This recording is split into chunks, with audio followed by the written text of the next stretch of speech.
Electric Fire Chapter 23 The Ark.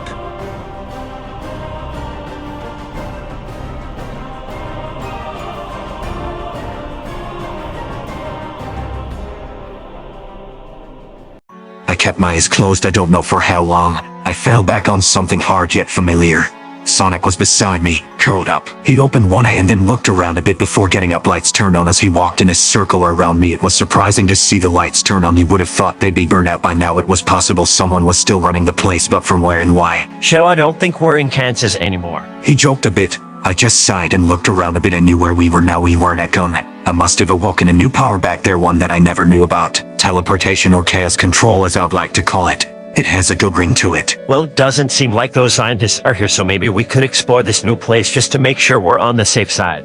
He smiled a bit. Both hands were behind his head as he joyously swayed back and forth, both eyes closed in excitement. I just turned away from him and kneeled to the ground, not replying. Oh, what's wrong? You're not feeling well after whatever occurred. I said nothing, trying to figure out what type of stuff those scientists did to me before I brought Sonic to this place.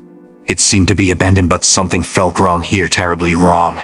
Tails' point of view. Had been a couple days since Sonic or Shadow have been seen. Carl got word from Tom that they haven't come back to his place, so he thought maybe Carl seen them. They just met up at a restaurant one day while Tom was on break. No one in town had seen Sonic as well. Shadow barely ever went out, so no one ever saw him. Seems everyone in town were worried about their Blue Devil. Well, that's what Carl calls him. He still likes to call him that sometimes, though they're good friends now. Rouge had got more worried about them, feeling that Gun had captured them since they were mainly after Shadow.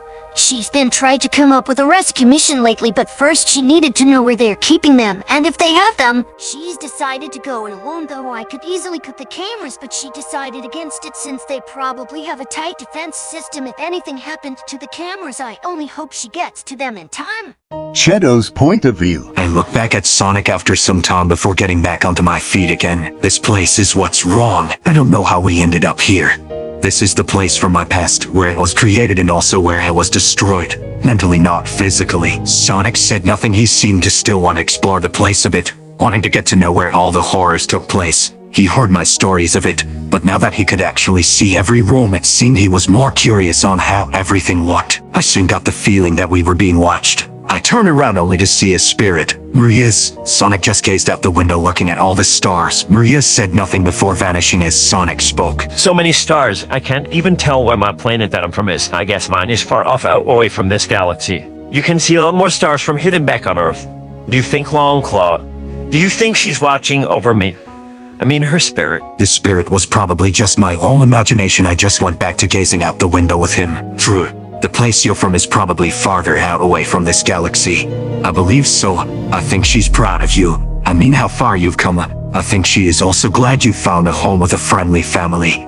I wish I could say the same from Gerald, but I know Maria would be glad to know I found a friend like you. Sonic looked back at me and gave me the brightest smile before he hugged me. I gladly returned the hug. At least we're not in that lab anymore. I hid it there. It was scary. I nodded in response before carrying on with the tour. I didn't want to go in the lab though once we reached it. Same for the escape pod room.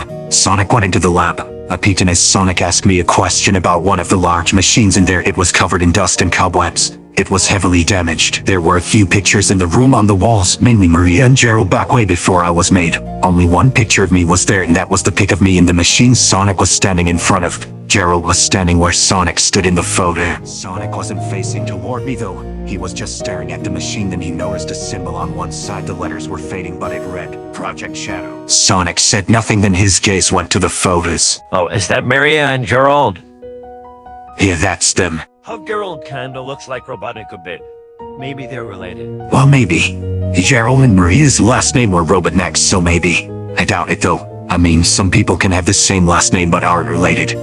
I knew a few scientists with the same last name, but they weren't from the same family. I didn't know Gerald had any relatives anyway. He never spoke of any well around me. I only knew Maria, and she was his granddaughter. Sonic didn't reply. He just looked at all the photos. His eyes lit up with curiosity when he found the one of me. How Gerald looked so proud in that picture. I mean, he's standing in front of you smiling. He used to be proud of me up until I turned out to be a failure in the end. They all thought I'd go on a rampage like the project before me had. I'm not like him though. I can control my anger even around the professor. I never dared to harm him or the other people. I didn't exactly do anything wrong, and while he didn't care, he wanted me gone. He couldn't destroy me himself, he couldn't even destroy the last project before me as well. Sonic then looked back at me frowning. What happened to the other project? And Shadow?